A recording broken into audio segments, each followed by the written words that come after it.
morning. Happy Wednesday. Another middle of the week here in this lockdown world where many of us are still at home because of the COVID-19 virus, and many of our children and young people are not attending a school building because of the COVID-19 virus. And we're still here. We may have become a little bit more accustomed to this way of living and working than 11 weeks ago. We may not. We may be finding it quite difficult. We may be wondering what's going to happen next. Again, lots of news around at the moment about whether schools are going back, and then English schools saying they were going to have more pupils in and now they're not. And all of these decisions obviously are made around,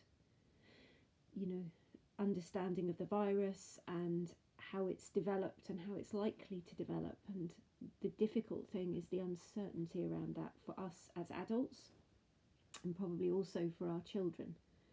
So a lot of uncertainty still.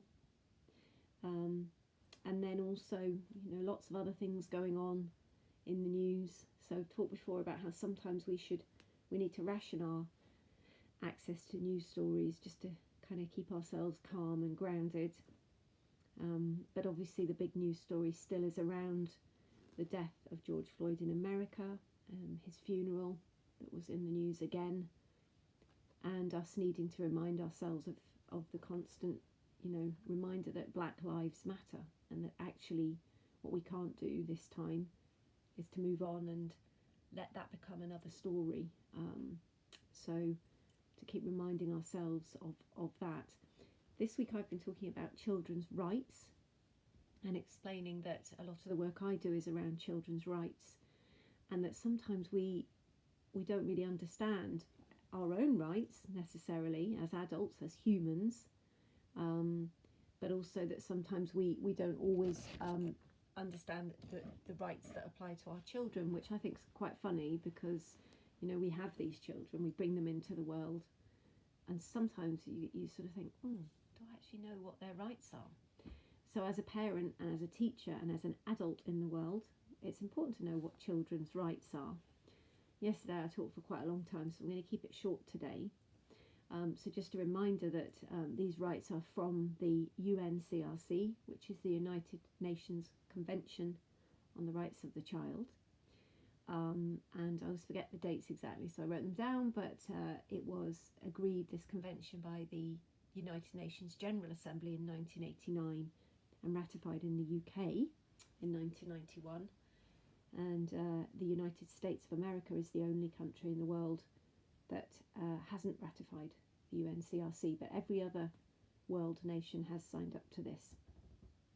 Today I was just going to briefly touch on one which can be quite a tricky one, I think, for parents and carers, which is Article 12, the respect for the views of the child. And this one says, every child has the right to express their views, feelings and wishes in all matters affecting them, and to have their views considered and taken seriously. This right applies at all times, for example during immigration proceedings, housing decisions, or the child's day-to-day home life. And that's one where a good example is, sometimes when I'm working with schools or with parents or carers, they'll say, yeah, but, if I asked him, he'd say he wants to eat Cocoa Pops 3 times a day. That's what he wants. Well, I'm not going to get, he's got too many rights if he thinks he can do that. And that's a common misconception, because a child may say, I would like to eat Cocoa Pops 3 times a day. That's what I'd like. And that's okay. It's okay for them to say that, to express their views, their likes, their opinions.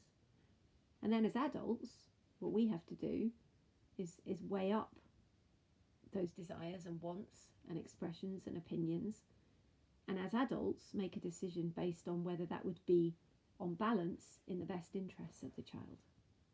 And that's our job as adults, as duty bearers. While that child is still a child and and maybe not always able to make decisions with the full range of information or the life experience to make the best decisions, we listen as adults, we take account, we take it seriously. Oh, I wonder why you want to eat Cocoa Pops 3 times a day. I wonder what would that do if you did that? Would that be healthy? That's quite a sweet taste to you. I wonder why you're wanting sweet food. So maybe we need to think about that. Look at your diet.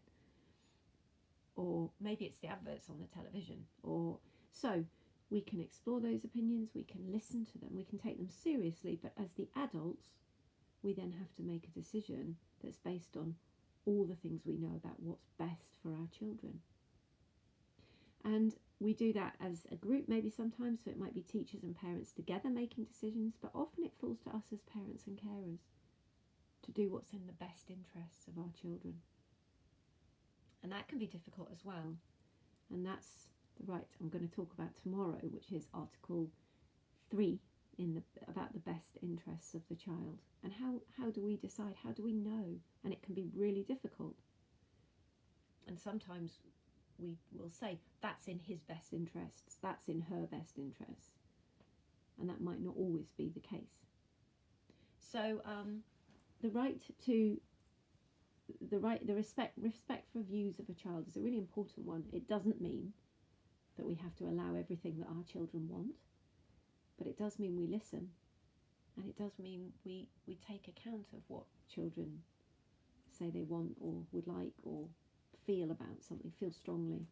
And the really fascinating thing when you work with children over time, and you have children over time, is that you often reflect that they do often have really good ideas on things that perhaps we as adults hadn't thought about. And to quote Whitney Houston, the children are our future, and actually sometimes they have really great ideas, more often than not. They have fantastic ideas on solutions to problems with their little creative minds. So that's today's Right.